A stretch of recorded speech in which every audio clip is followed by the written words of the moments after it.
2019년 새해를 시작하면서 행복한 교회, 행복한 성도라고 하는 큰 주제로 말씀을 우리가 생각하고 있습니다. 지난 주일은 신년 감사주일로 당신은 행복하십니까? 라고 하는 주제로 말씀을 드렸습니다.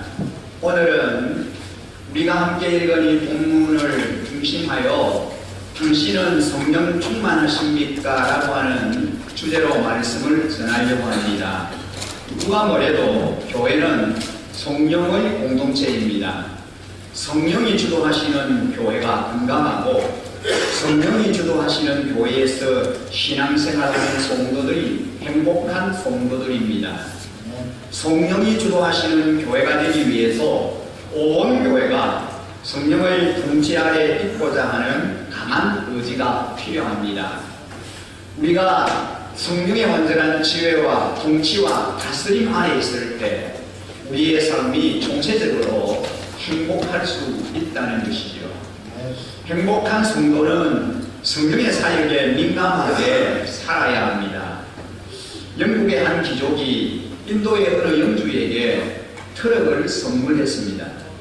트럭을 선물받은 이 영주는 신기해서 매우 기뻤습니다. 얼마의 시간이 지난 뒤에 이 영국의 귀족이 인도 땅을 방문하여 그 영주가 사는 곳을 찾아갔습니다. 그런데 깜짝 놀라고 말았습니다. 왜냐하면 항소 서너 마리가 자기가 선물한 트럭을 끌고 가고 있었기 때문입니다. 영국 귀족이 이제 영주에게 물었습니다. 항소로 트럭을 끌게 할 것이 아니라 트럭에 기름을 넣고 운전을 하면 트럭이 수십 마리의 항소를 끌 수 있는데 왜 이런 짓을 하느냐라고 물었습니다. 그러면서 이 영국의 귀족은 트럭을 직접 시험 운전해 보였습니다.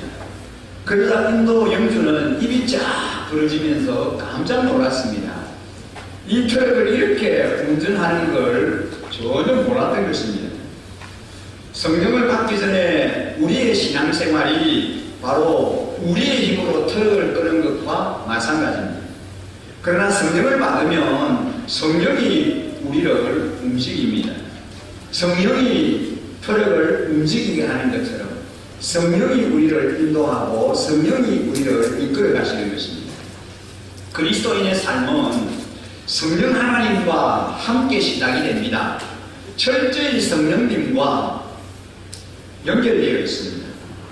성령으로 태어나지 않으면 하나님 나라와 관계를 맺는 영적인 사람이 될 수가 없습니다. 성령은 돌같이 굳은 옛 마음을 제거하시고 살같이 부드러운 마음을 주십니다. 성령은 새 마음을 주셔서 육신이 약해서 지키지 못하는 말씀을 지키게 하십니다. 성령은 먼저 마음을 살려주십니다.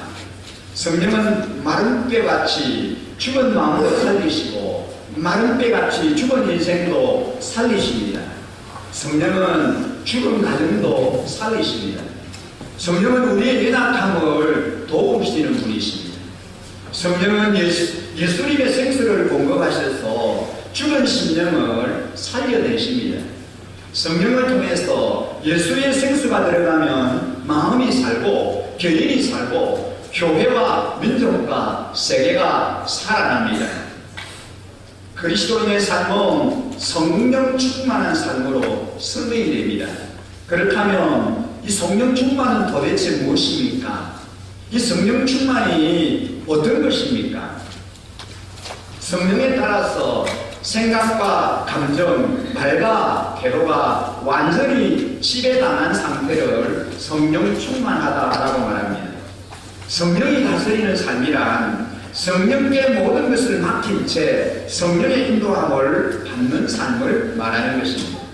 마치 독수리가 날개를 펴고 공기의 흐름에 몸을 실은 채 바람 부는 대로 흘러다니는 것과 같은 것입니다. 성령의 영향권 아래 있는 삶이야말로 가장 아름답고 행복한 삶입니다. 여러분, 2019년 한 해를 시작하면서 우리 일신 가족 모두가 다 함께 가운데 성령의 인도함을 받고 성령님께 온전히 지배함을 받는 그런 한 해 살아가시기를 주님의 이름으로 간절히 축원합니다. 여러분, 그렇습니다. 행복한 교회는 성령의 통치 아래 있기를 갈망합니다. 성령 하나님은 그리스도의 몸된 교회를 세우기 위해서 다양한 사람들을 부르셨습니다. 여러분, 우리 공동체를 보면은 다양한 그런 분들을 다 부르셨잖아요. 연령도 다양하고 또 모든 면에서 출신도 다양하고 또 여러 면에서 성향도 다양하고 각기 다 다른 분을 하나님이 여기저기에서 동서남북 사방에서 불러 모으셨습니다. 성령은 그리스도의 몸인 교회를 세우기 위하여 다양한 성도들에게 다양한 직분을 허락하시고 그들이 직분을 감당할 수 있도록 다양한 은사를 부어주셨습니다. 그리스도의 몸에 속한 모든 성도는 각자에게 주어진 이 은사를 가지고 자신의 직분을 잘 감당해야 합니다. 은사란 하나님께서 우리 각자에게 주신 개인의 특기 혹은 자질을 은사라고 말할 수 있습니다. 성령으로 거듭난 사람이면 누구든 분명히 하나님과 이웃을 위해서 쓸 수 있는 은사가 있습니다. 은사와 재능을 주시는 분은 바로 성령님이십니다. 물론 성령님께서 각자에게 주시는 영적 은사는 다양합니다. 그러기에서도 비교해서도 안 되고 부러워해서도 안 됩니다.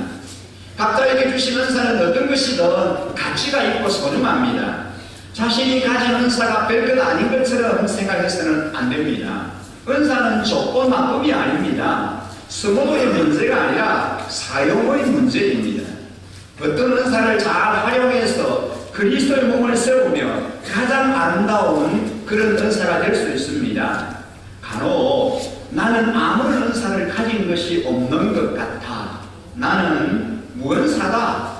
나는 아무리 생각해봐도 내게는 은사가 없는 것 같다. 특별한 재능이나 재질이 내게는 없다. 이렇게 생각하는 분들이 있습니다. 그러나 여러분, 절대로 그렇지 않습니다. 그리스도의 몸을 이루는 모든 성도는 한 사람도 불필요한 존재가 없습니다. 주님의 몸된 교회, 이 거룩한 공동체 안에 한 분이라도 나는 필요 없어, 나는 쓸모없어, 그런 분 없습니다. 모두가 소중하고 존귀한 분들입니다. 그래서 머리 대신 예수님, 우리 몸을 이루는 모든 지체들이 머리 대신 예수님을 아름답게 그렇게 순종하고 섬김으로 인하여 온전한 하나님의 교회, 몸인 교회를 이루어가고 있다는 것이죠. 직분이나 은사는 경쟁해야 할 세속적 직분이 아닙니다. 그것 때문에 서로 다투거나 불평을 해서는 안 됩니다. 더구나 하나님이 주신 은사를 갖고 자기 영광을 추구해서도 안 됩니다. 우리는 하나님이 주신 것을 갖고 선한 청지기처럼 충성스럽게 섬기기만 하면 됩니다. 우리에게 재능을, 은사를, 달란트를 주신 것은 잘 섬기라고 몸된 주님의 교회를 온전하게 건강하게 세워가라고 주셨기 때문입니다. 모든 영광은 하나님께 돌려드리고 우리는 묵묵히 섬기기만 하면 됩니다. 그러면 행복한 신앙생활이 이루어지고 행복한 공동체를 이루어갈 수 있으리라고 믿습니다. 이런 베드로 사도는 베드로전서 2장 9절에 이렇게 말씀합니다. 그러나 여러분은 택하심을 받은 족속이요 왕과 같은 제사장들이요 거룩한 민족이요 하나님의 소유된 백성입니다. 그래서 여러분을 어둠에서 불러내어 자기의 놀라운 빛 가운데로 인도하신 분의 업적을 여러분이 선포하는 것입니다 라고 말씀합니다. 이 베드로 사도는 우리 믿는 성도들의 신분적인 특권을 세 가지로 정리를 합니다. 여러분, 저와 여러분 몸된 하나님의 자녀들, 우리 성도들을 이렇게 정리를 했습니다. 첫째는 택하신 족속이라고 했습니다. 여러분, 저와 여러분은 하나님의 택하신 족속들입니다. 두 번째는 왕같은 제사장입니다. 우리가요 왕같은 제사장이라고요. 세 번째는 거룩한 나라라고 했습니다. 그리고 넷째는 그의 소유된 백성이라고 했습니다. 택하신 족속입니다. 여러분은 왕같은 제사장입니다. 거룩한 나라입니다. 그의 소유된 백성인 줄 믿습니다. 하나님은 믿음으로 예수님과 연합된 자들을 이처럼 특별하고 고귀한 존재로 간주하십니다. 저와 여러분 한 분 한 분을 하나님 그렇게 여기신다고요. 그런데 왜 나는 쓸모없어, 나는 별 볼 일 없는 그런 사람이야? 여러분, 왜 우리가 우리 자신을 그렇게 생각해야 하는 거죠? 절대로 그렇지 않습니다. 근데 우리나라 한국교회는요, 이분들의, 이 존귀한 분들의 존재를 많이 무시해 왔습니다. 그래서 지구촌 교회를 오랫동안 섬겼던 이동원 목사는 오늘날 제2의 종교개혁이 필요하다고 하면서 이런 말을 했습니다. 종교개혁이 사제의 손에 있던 성경을 평신도의 손에 들려준 사건이었다면 제2의 종교개혁은 목회자의 손에 있던 사역을 평신도의 손에 되돌려주는 사건이어야 한다 그랬습니다. 제2의 종교개혁은 목회자들의 손에 들려있던 이 사역, 이것을 평신도들의 손에 돌려줘야 한다. 이것이 제2의 종교개혁이다. 이런 말을 했습니다. 교회의 힘은 사실상 무한한 자원과 재능을 가진 우리 성도님들에게 있습니다. 그래서 잠자는 거인을 깨워야 한다고 부르짖었습니다. 실제로 평신도 가운데는 목회자 일상으로 유능한 재원이 많습니다.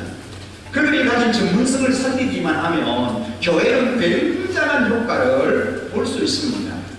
평신도들이 가진 잠재성을 충분히 활용하면 목회에 엄청난 동력을 가할 수 있습니다. 우리 교회는 우리 일신 가족 구성원들의 무한한 능력을 극대화해서 건강한 공동체를 세워가는 일에 최선을 다하고 있습니다. 여러분, 사도 바울이 말하는 교역자와 평신도의 차이가 무엇인 줄 아십니까? 사도 바울이 교역자와 평신도의 차이에 대해서 이렇게 말씀을 합니다. 에베소서 4장 11절에서 12절 말씀에 보면 그분이 어떤 사람은 사도로, 어떤 사람은 예언자로, 어떤 사람은 복음 전하는 자로, 또 어떤 사람은 목사와 교사로 삼으셨습니다. 그것은 성도들을 준비시켜서 봉사의 일을 하게 하고 그리스도의 몸을 세우게 하려고 하는 것입니다. 그랬습니다. 왜 이렇게 다양한 직분을, 섬김의 그 직분을 주셨냐고요? 그것은 성도를 준비시켜서 봉사의 일을 하게 하고 그리스도의 몸을 온전하게 세우기 위해서 다양한 그런 사명을, 그런 직분을 주셨다라는 것이죠. 여러분, 교역자에게는 평신도에게 없는 분명한 영적 권위가 있습니다. 하나님은 이 교역자를 통해서 평신도들을 준비시켜서 그리스도의 몸인 교회를 세워나가도록 그렇게 하십니다. 교역자는 평신도를 하나님의 말씀으로 훈련하여 영적으로 성숙시켜야 합니다.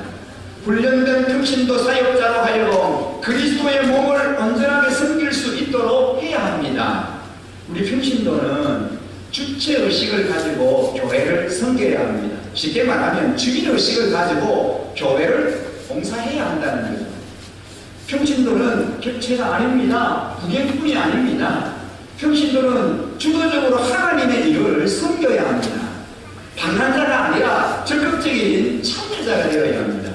현대 교회의 성도를 보면 방문객이 참 많습니다. 쇼핑하듯이 교회를 다닙니다. 자기 입맛에 맞는 교회를 찾아 이곳저곳으로 찾아다닙니다. 건강한 교회가 되려면 평신도들이 주인의식, 주체의식을 가지고 자발적으로 교회를 섬겨야 합니다.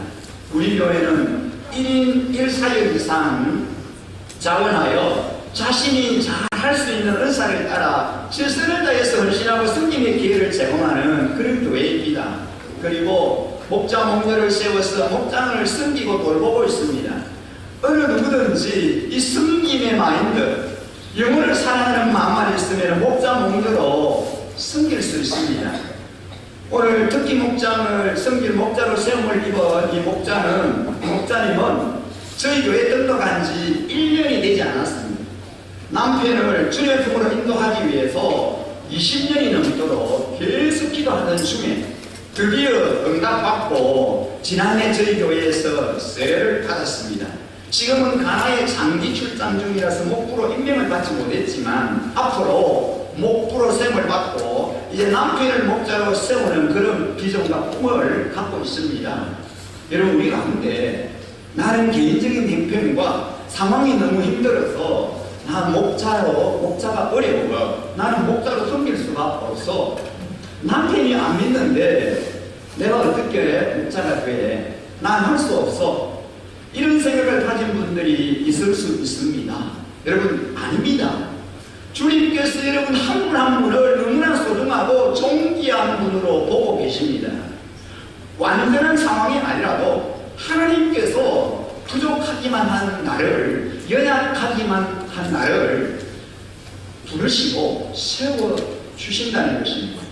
사랑하는 신가도 여러분, 우리 모두 하나님 앞에 꿈과 비전을 가지십시다. 하나님께서 환경을 허락해 주실 줄 믿습니다.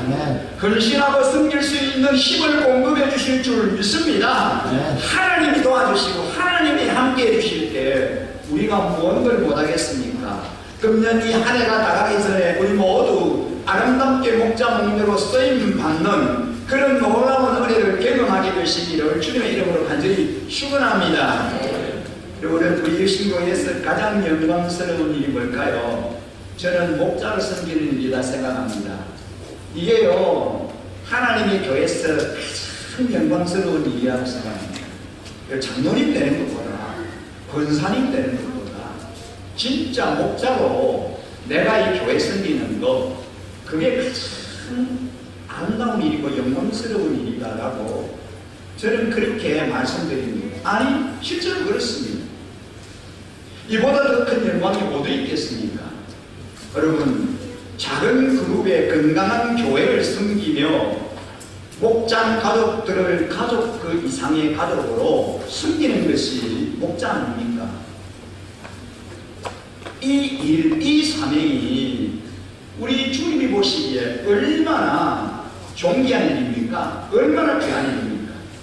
우리 안에 목자 목녀로 섬김이 일생일대의 가장 큰 축복이요 기쁨이요 보람이 되시기를 간절히 축복합니다. 행복한 교회는요, 상식을 뛰어넘는 그런 교회예요. 상식을 뛰어넘는 교회. 어느 교회에서 상식이 통하는 교회라는 슬로건을 내걸었습니다. 상식이 통하는 교회. 그럼 좀 이상하잖아요. 상식이 안 통한다는 거예요. 상식이 안 통하는 교회니까 상식이 통하는 교회. 우리 교회 상식이 통하는 교회로 만들자. 참 이상하잖아요. 여러분, 이 슬로건의 의미는 교회에서 상식이 통하지 않는다는 얘기 아닙니까? 왜 교회가 상식이 통하지 않아야 됩니까? 어떻게 교회에서 상식이 통하지 않을 수가 있습니까? 사회에서도 상식이 다 통하는데 왜 교회가 상식이 통하지 않는 거예요? 인도의 성가라고 불리는 이 간디라고 하는 분, 기독교를 선택하지 않는 이유가 있습니다. 그리스도인들이 예수를 전혀 닮지 않았고 닮으려고 하지도 않았기 때문이라 그랬습니다. 간디는 학창시절에 성경을 진지하게 읽고 공부를 했습니다. 그리고 기독교로 개정할 것을 고려한 적도 있었다고 합니다. 그런 예수님의 가르침 속에 인도 사람들을 구별했던 카스트라고 하는 제도에 대한 해결책이 있으리라고 믿었습니다. 아, 교회 가면 이 문제가 해결될 거야, 교회 가면 답이 있을 거야, 그렇게 믿었습니다. 그러던 어느 주일이었습니다. 그런 가까운 교회에 찾아가서 예배를 드리고 목사님에게 기독교 교인이 되는 방법에 대해서 물어보려고 마음을 먹었습니다. 그런데 생각지도 못한 일이 벌어졌습니다. 간디가 예배당을 들어서자 안내위원이 그에게 자리를 내주기를 거부했습니다. 같은 계층의 사람들과 예배를 드리라는 거예요. 간디는 실망했습니다. 기독교인들에게도 계급의 상하가 있다면 그냥 힌두교인으로 남아있는 게 더 낫겠다, 그렇게 생각하는 거예요. 그리고 그는 죽는 날까지 개종하지 않았습니다. 그 교회 안내인들이 갖고 있던 편견은 예수님의 가르침을 심각하게 왜곡시켰습니다. 예수님이 그렇게 하려고 했습니까? 아니잖아요. 그뿐만 아니라 예수님을 믿으려고 했던 사람까지 돌려보내고 말씀입니다. 여러분, 이 얼마나 어이없는 일입니까? 훗날 간디는 예수님을 믿고 그의 가르침을 따르는 일에는 동의했지만 기독교인이 되는 것은 반대했다라고 말했습니다. 그는 예수님께는 매력을 느꼈지만 기독교인들에게는 매력을 느끼지 못했던 것입니다. 그렇게 보면은 결국 예수님의 앞길을 막는 것은 사람도 아니고 불신자도 아닙니다. 바로 기독교인 자신들입니다. 우리는 간디가 남긴 말을 명심해야 합니다. 나는 예수는 좋아한다. 그러나 크리스찬은 좋아하지 않는다. 왜냐하면 그들은 예수님과 같이 않기 때문입니다. 예수님처럼 같아야 되고 예수님 닮아야 되고 예수님처럼 살아야 되는데 그렇게 살지 않는다는 것입니다. 세상보다 못한 교회, 세상 수준밖에 되지 않는 그리스도인 탓에 세상 사람들은 실망하고 맙니다. 교회로 발길을 옮기려 했다가 교인들로부터 환멸을 느끼고 돌아가 버립니다. 교회가 상식 수준에 머물러 있어서는 안 됩니다. 상식을 뛰어넘어야 합니다. 여러분, 하나님의 교회, 하나님의 자녀들이 모인 이 거룩한 공동체가 상식 수준에 머물러서 되겠습니까? 상식 이상이어야 합니다. 상식을 뛰어넘어야 합니다. 예수님의 산상보훈에 보면 뭐라 그랬습니까? 오련밤을 치면 왼뺨을 돌려대고 오리를 함께 가자 그러면 십리를 동행해라, 그렇게 말씀했습니다. 칼로 상대방을 해하는 행동이 살인이 아니라 미워하는 마음 품으면 이미 살인한 거다, 그렇게 규정하셨습니다. 그리고 복수의 대상인 원수를 기대와 사랑과 축복의 대상으로 여기라, 이것이 주님의 가르침입니다. 사도 바울에게서 녹아내리는 복음의 진술을 보십시오. 어찌 복음이 상식 수준이란 말입니까? 어떻게 기독교가 상식 수준에 머물러 있다는 말입니까? 세상이 흉내낼 수 없는 윤리적인 타결성을 교회가 보여줘야 합니다. 그렇지 않고서는 행복한 교회가 될 수 없습니다. 여러분, 교회가 세상과 똑같아서 되겠습니까? 세상 수준을 벗어나지 못해서 되겠습니까? 상식이 통하지 않는 그런 교회가 되어서 되겠습니까? 그런 교회가 무슨 아름다운 교회고 행복한 교회라고 할 수 있겠냐는 것입니다. 오늘날 2019년 새로운 한 해를 시작하는 우리 일신가족 여러분, 우리 모두는 상식 수준에 머물러서는 안 됩니다. 상식을 뛰어넘어야 합니다. 세상의 기준을 뛰어넘어야 합니다. 그럴 때 행복한 우리 일신교회가 가능합니다. 오늘날 행복한 교회가 되기 위해서는 기존의 간섭과 문화를 뛰어넘어 복음의 정신으로 살아가는 사람들이 필요합니다. 사회에서는 볼 수 없는 진풍경이 창출될 수 있는 교회가 요청됩니다. 그래야 세상이 교회와 그리스도인을 보면서 감동을 받게 될 것입니다. 여러분, 세상 사람들이 교회 들어가서 아무런 감동을 못 받는다면 그게 되겠습니까? 그렇게 해서 되겠습니까? 야, 이 교회는 뭔가 다르다. 다른 교회와 다르다. 다른 교회에서 하지 않는 어떤 그런 정말 아름다운 그런 문화, 그런 모습이 이 교회 안에 있구나. 세상 사람들에게 없는 그런 특별한 뭔가가 있구나. 그걸 보고 그걸 느끼게 해주어야 하지 않습니까? 자리 다툼이나 하고 주도권 싸움으로 물든 교회에서는 결코 행복을 맛볼 수가 없습니다. 세상에서는 볼 수 없는 경이로운 삶으로 감동을 창출해내야 합니다. 상식을 뛰어넘어서 하모니를 창출할 수 있는 행동하는 영성을 갖춘 그런 교회가 되어야 합니다. 여러분, 그러기 위해서 우리 교회는 부단히 변화를 모셔야 합니다. 새해를 맞이하면서 악수하는 문화를 뛰어넘어서 서로 반갑게 달려가서 끌어안고 허그하는 문화를 만들어갑니다. 세상 사람들이 뭔가 다르게 보이는 그런 사랑이 물러째 풍겨나고 사랑이 전달되고 사랑이 넘쳐나는 아름다운 초대교회의 모습을 우리가 실천하고 회복해 나가고 싶은 것입니다. 경련아, 내 자신이 주님께로 나오는 새가족들을 실망하게 하는, 실족하게 하는 그런 일은 없습니까? 나의 한마디, 나의 행동으로 인해서 새로운 분들이 상처받고 이제 주님을 떠나가는 그런 일들은 없습니까? 어제 우리 오랜만에 오래된 친구들을 만났는데 그런 얘기 하더라고요. 자기들끼리 앉아가지고 새로운 성도가 왔는데 자기 믿기라고.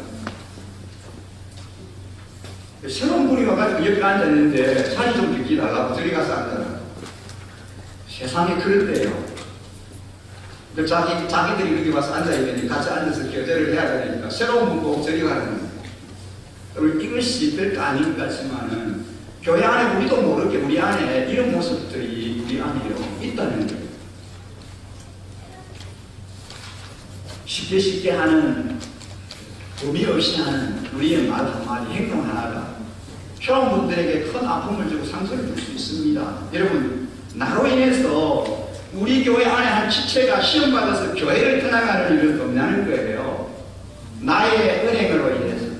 나로 말미암아 마음이 상하고 너무 힘들어서 교회를 떠나가는 이런 일들이 우리 공동체 안에 일어나서는 안 된다는 거죠. 이런 일들이 있어서는 안 됩니다.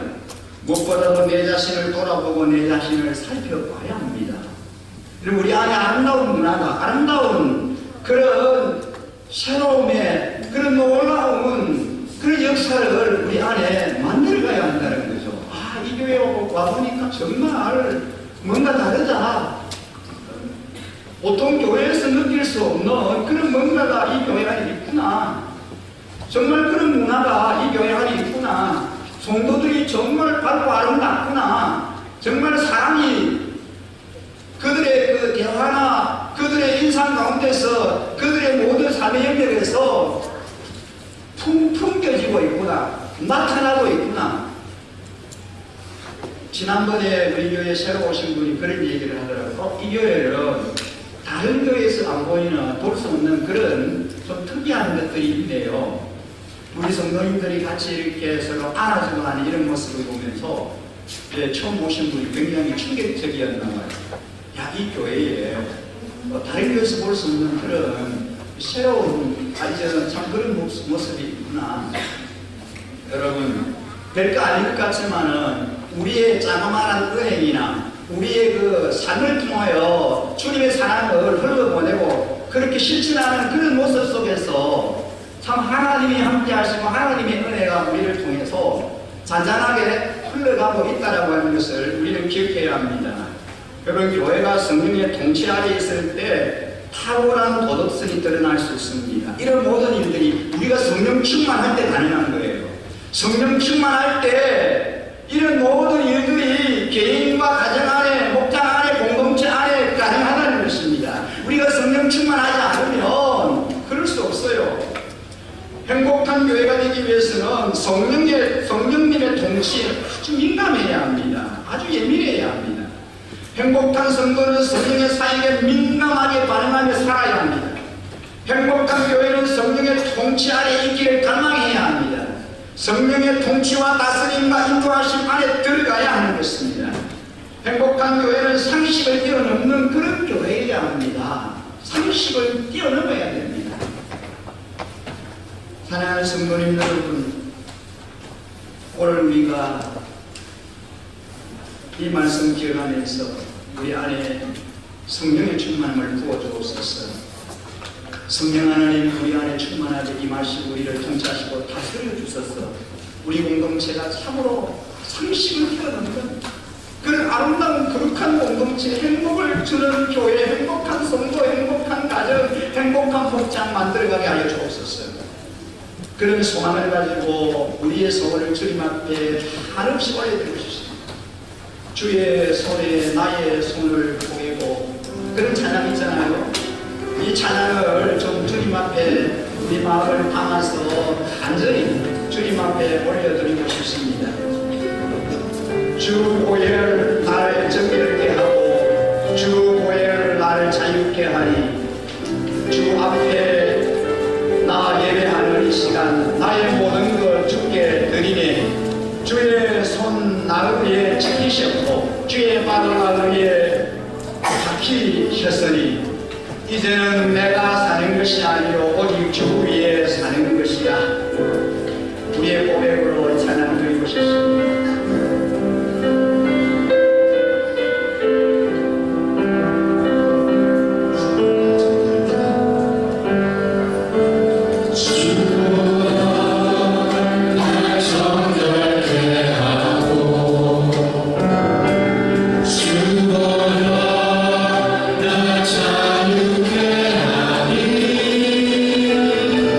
주 앞에 나 예배하리.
주옵소서.